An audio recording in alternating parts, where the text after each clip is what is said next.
What if I told you that posting a single photograph could be your death sentence? February 3rd, 2015, a police officer uploads what he thinks is an innocent Instagram photo. Just 72 hours later, he's discovered dead in his own bathroom, executed with 3 close-range gunshots to the head and chest. But here's where this gets absolutely chilling. The killer had been watching, waiting, planning. For 3 days, they made over 100 frantic phone calls. They wrote down information. They carried it with them like a loaded weapon. And when investigators searched the killer's belongings, they found a small yellow post-it note, folded twice, hidden away, with handwritten evidence that would expose this wasn't a crime of passion, it was premeditated murder. The killer, someone who once promised to love this victim forever. I'm talking about one of the most disturbing cases of digital age obsession, where a simple social media post triggered a deadly countdown that ended in execution. By the end of this video, you'll never look at your Instagram post the same way again. Let me introduce you to Daniel Green, Exeter, California, population 10,000. Daniel Green served this tight-knit community as a police officer, the kind who knew every street, every family, every story. At 31, he was respected, dependable, and dedicated to protecting others.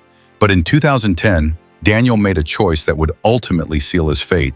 He met 23-year-old Erika Sandoval, a nursing student whose beauty masked something far more dangerous. Here's what Daniel's family witnessed during their marriage. Explosive arguments that left furniture destroyed, a trained police officer, someone who faced danger daily, reduced to tears in his own home. Daniel's twin brother Matt watched his brother's confidence crumble under Erika's emotional manipulation. But here's the detail that should have been the ultimate red flag. During one heated argument, Erika allegedly grabbed Daniel's service weapon and pointed it directly at him. Think about that moment. A police officer's gun in the hands of someone consumed by rage. No police reports were filed, no charges were pressed, just dangerous silence that would prove fatal. They divorced in 2012, but obsession doesn't recognize legal documents. In 2013, their son Aiden was born. A beautiful child who became both Daniel's greatest joy and his fatal connection to Erika. Shared custody meant continued contact, and Erika weaponized every interaction. Here's where the psychological terror began. Daniel confided in friends about disturbing incidents.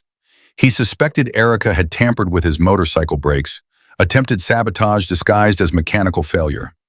The harassment escalated through constant phone calls, unexpected visits, and boundary violations that left Daniel feeling trapped. His family noticed the change. The confident police officer became anxious, looking over his shoulder, questioning his own safety.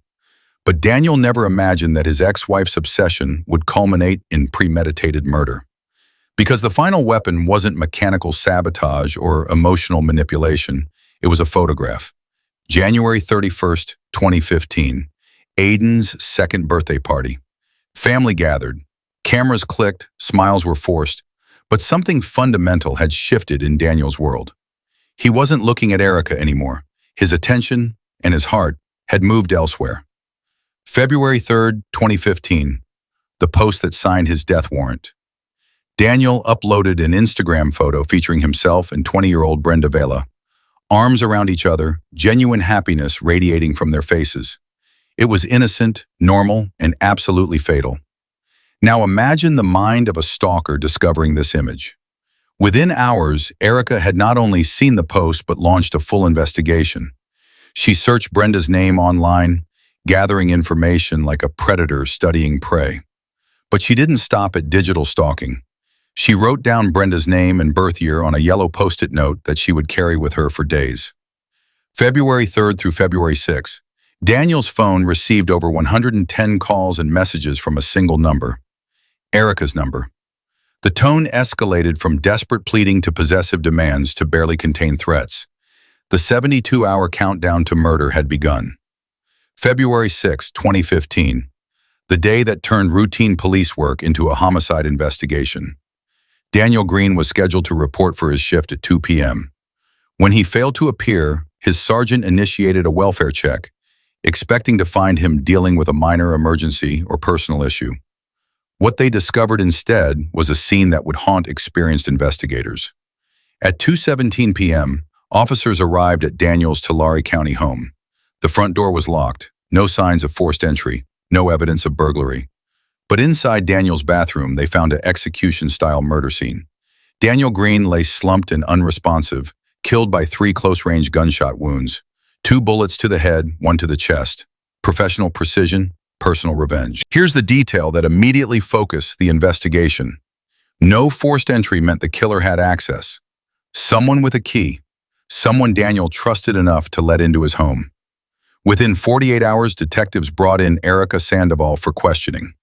In that sterile interrogation room, she made a statement that changed everything. "I used a hidden key to get inside. I was just looking around.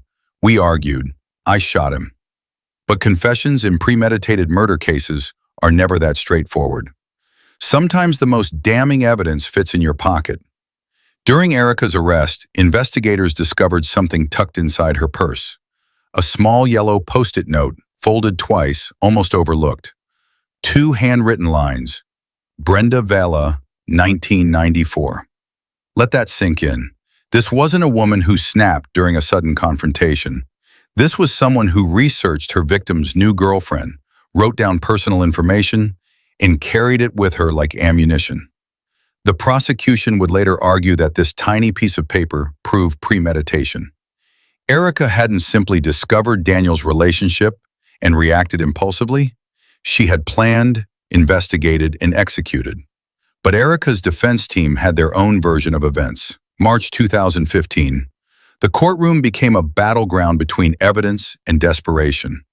The prosecution presented their case with surgical precision. The Instagram post uploaded February 3rd. Over 110 harassing phone calls and messages. The hidden key providing access. The execution-style shooting on February 6th. The post-it note proving premeditation. Motive, means, opportunity, and confession. Every element needed for first-degree murder. Then came the defense's Hail Mary. Erika's attorneys introduced scratchy audio recordings, claiming they proved Daniel had been verbally and emotionally abusive. They painted Erika as a battered woman pushed beyond her breaking point. But their most explosive claim came when Erika took the stand. She alleged that she had discovered illegal photographs on Daniel's electronic devices. Images that made her fear for their son Aiden's safety. Here's where the defense strategy completely collapsed. Investigators had already conducted exhaustive digital forensics on every device Daniel owned. Cell phones, laptops, tablets, external hard drives, cloud storage accounts, everything. The result? Nothing. Not a single illegal file, not a trace of inappropriate material, not even suspicious internet history. Erika's claim was exposed as a desperate fabrication, a last-ditch attempt to justify the unjustifiable murder of her ex-husband. The verdict came down with finality, but the psychological questions linger. Guilty, first-degree murder.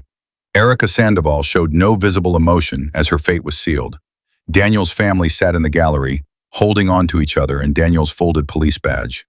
His twin brother Matt would later say that justice felt hollow when weighed against permanent loss. 2-year-old Aiden lost both parents that February day, one to murder, one to prison. The boy who should have grown up with his police officer father would instead grow up with the knowledge that his mother had deliberately taken that future away. But here's what keeps investigators awake at night. How many other potential killers are monitoring social media posts? How many yellow post-it notes exist with names and personal information? How many hidden keys are waiting to be used as murder weapons? The defense filed appeals claiming Erika's abuse allegations were improperly dismissed, but the physical evidence remained insurmountable. A police officer trained to recognize danger had been systematically stalked and murdered by someone he once loved. In our interconnected world, we share our lives with a single click, but Daniel Green's murder serves as a chilling reminder that somewhere in your followers list, someone might be watching too closely. Someone might be taking notes. Someone might be carrying your information like a weapon. This case reveals the terrifying evolution of domestic violence in the digital age. Social media posts becoming murder motives. Online stalking escalating to execution. Personal information weaponized by obsession. The question isn't whether this could happen to you. The question is, would you recognize the warning signs before it's too late? If this case has opened your eyes to the dark side of digital relationships, subscribe for more deep dives into crimes that prove our online lives have real-world consequences. Next week, we're investigating another case where social media evidence cracked a seemingly perfect murder. Until then, stay aware, stay safe, and remember, in true crime, the most dangerous weapon isn't always a gun. Sometimes it's just a photograph.